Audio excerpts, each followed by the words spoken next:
That's very different. This is not toxic positivity. I'm not asking you to put a positive spin on a shitty situation.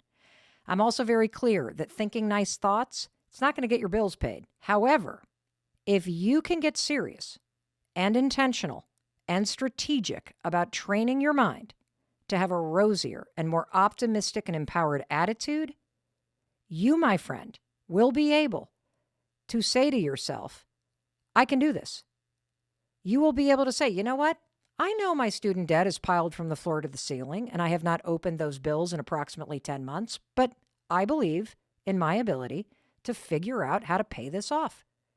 If you can, that is an example of how you go from I'm fucked to I can figure this out.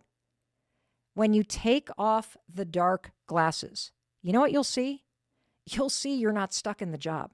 You're not stuck in the relationship. You're not stuck with the unhealthy habits that you have. If you're the kind of person that constantly shrugs your shoulders and is like, well, it is what it is.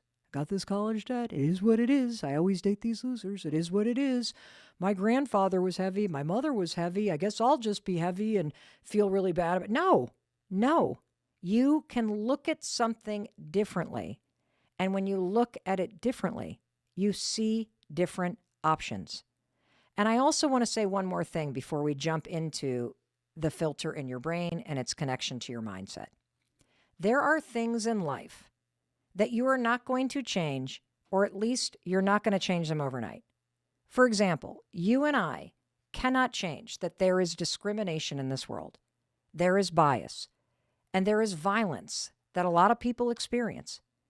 We cannot change the fact that poverty and mental health issues impact people for real. But here's what you can do.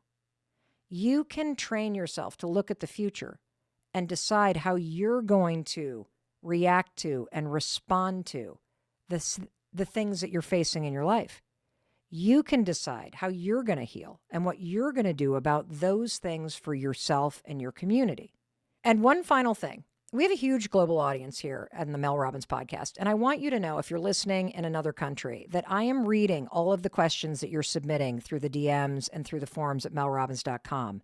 And I see so many of you writing about your desire to create a better life and the fact that it's hard because you're living in Iran or your country is under siege like Ukraine.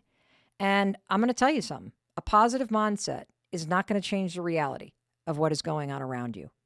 Here's what it does, and this is why it's important. It empowers you to face it, to deal with it, and to survive it. That's what a